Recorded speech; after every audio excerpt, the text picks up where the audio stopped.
Hello everybody, happy spooky season. It's that time of year where I like to break out some of those seasonal books, those spooky, scary books, the kind that send shivers down your spine. And I figured that just in time for Halloween, I would give you a few of my favorite spooky book suggestions. So I'm going to give you 6 spooky books for the spooky season that you can enjoy either in the lead up to Halloween or even on Halloween night itself. I tried to make sure there was a good variety of different types of monsters and different types of scares in these books, so hopefully there will be something that you will enjoy. Let's dive right in with my first spooky book suggestion, and that is Meddling Kids. Meddling Kids follows the grown-up Scooby-Doo gang, as I'm going to be calling them. It's legally different. It follows them as they realize that one of their last cases is being released from prison, and they decide to return to the scene of the crime to investigate what really happened. When they get there, they realize that there was a lot more than they originally thought, that the town that they were living in is now basically a ghost town, and there is a lot more supernatural things than they initially expected. Meddling Kids is basically if the Scooby-Doo gang grew up and then had to deal with all their trauma from being exposed to so much crime as children. It's honestly such a surprising book. I knew that as the premise, but it does actually get a little bit scary as they return to the scene of one of their final mysteries they solved and deal with a lot of the issues that they left unresolved from the last time that they all met up. It ends up being a really heartfelt and oftentimes sad book, but also has a little bit of humor in it and really dives into this really cool, eldritch horror, creepy. There's some supernatural stuff going on in this book, which I think is definitely a change from the Scooby-Doo gang. And I think it'll be a really great way for you to spend your spooky season if you're a big fan of the Scooby-Doo gang and wondered, well, what happened once they became adults? There is a lot of zombies out there, gang. So I gotta make this quick. But my next suggestion for a spooky book for this spooky season is Feed. This is a zombie novel like you've never seen a zombie novel before. Instead of sort of society collapsing, this post-zombie apocalypse society functions basically the same as ours does, except with a lot more security protocols and a lot more health checking. And honestly, reading this post-COVID was a little bit jarring, but this follows a group of young journalists as they follow a presidential candidate on his presidential campaign in this post-zombie apocalyptic world.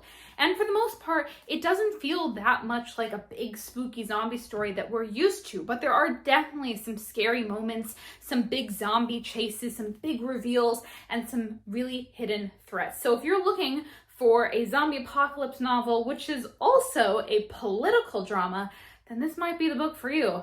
But if you're like me and you're dealing with zombies enough, well, maybe you're gonna want to wait and see what the next suggestion is. Okay, back to the right. Okay, I know this is pink and not white, but I don't have any white sheets.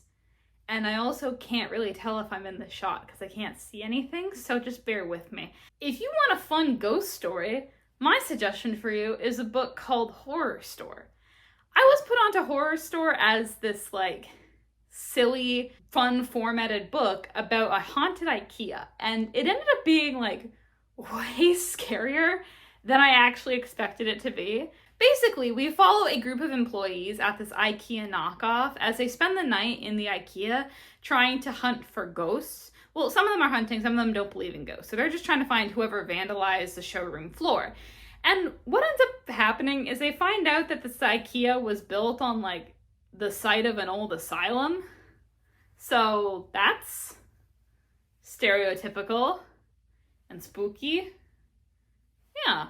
Anyway, but I was really surprised by this book because I was expecting this book to be kind of silly and fun and oh yeah, ghosts. It ended up being really scary. Every single chapter that we got into more of the ghost stuff was genuinely really terrifying.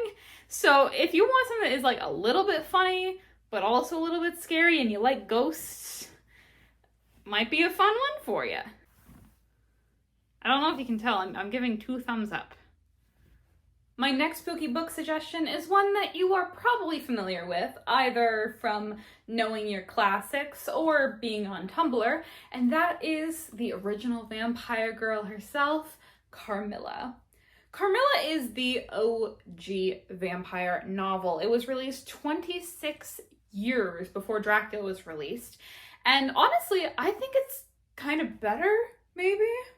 I said what I said. Carmilla, instead of following this jet-setting across the ocean, chasing across London and Transylvania vampire story, instead follows on this girl named Laura who lives in Austria with her father in this big house all alone, who befriends this young woman by the name of Carmilla who comes to stay with them for a while. And Carmilla has some spooky secrets. Some late night goings on. There's some stuff going on with Carmilla, I'll tell you that much. But I really like this one because I think with Dracula, the threat of Dracula is this sort of foreign other that you often see in these Victorian novels, this kind of spooky vampire who's coming to get you from across the ocean. But with Carmilla, it's a lot closer to home. Carmilla is staying with Laura and her father, so the threat is not one that is, so far away. It's in your own home. And the threat is there and you have no idea, and it looks like someone that you can trust. It's someone that you are friends with. And Carmilla does have a close relationship with Laura. Sapphic vampire novel, anybody? So seeing this relationship, the kind of violence of vampirism feels like a bigger threat because it's so close to home. And honestly, I just think it's such a different and enjoyable take on the vampire novel that I feel like it doesn't get enough appreciation. More justice for our vampire girls. The next book suggestion I have for you is a psychological thriller, since I know some of you probably don't necessarily want to be reading supernatural books, but are more interested in the psychological, and that is High Rise. High Rise is basically if you took Lord of the Flies and set it in an apartment building with a bunch of rich adults instead of a bunch of children. Basically, it follows this doctor who moves into a high-rise building that is designed to try and replace life in the city. It has everything that you could potentially need, such as parks, shops, and just like every city, a massive class disparity. So the higher floors are reserved for the wealthier people who live in the apartments, and the lower floors for the poorer people who live in the apartments. And as things like water and food shortages and electrical outages start to plague the lower floors, the people of the lower floors start to rebel against the people of the higher floors, which leads to basically a total collapse of this internal society. I don't know why people wouldn't just leave. Very creepy at times, and honestly, I would say more suspenseful than spooky, but I did want to give you guys that variety of different book suggestions, and I actually really enjoyed reading this one. I found it to be really affecting me as I was reading it, and there's definitely some parts of it that are a little bit gross and a little bit unsettling. So if you're not into sort of the psychological horror, you might not necessarily like this one, but if you are into that kind of thing, then High Rise might be the book for you. All right, and my final spooky book suggestion is a classic. You have to have heard of this one, and that is Frankenstein. Frankenstein is just such a classic story. I feel like everyone has heard of it, but the fact of the matter is that a lot of people haven't actually read the book, and if you haven't read the book, all those adaptations are not really giving you a super accurate representation. The book is fantastic, and I think a lot of these representations actually just make it less complex and interesting. Obviously, you know the story. We've got Victor Frankenstein, who decides to try and create life, so he creates a new body out of a bunch of pieces of different bodies. But when it comes to life, it ends up being more monstrous than he originally imagined, and he has to deal with this new horrific creation that he's made. But what I find really interesting about this book that a lot of the adaptations cut out is that the monster is actually quite intelligent. He speaks quite eloquently and has quite a few legitimate grievances with Frankenstein himself. So I think that this is a great book to read, especially with the new Frankenstein adaptation that is coming out next month, especially considering that based on the trailers, this looks to be a fairly accurate version of the book. I think it's just such a great book if you haven't read it, and yeah, it's a classic for a reason. So that is my sixth and final spooky book suggestion for you.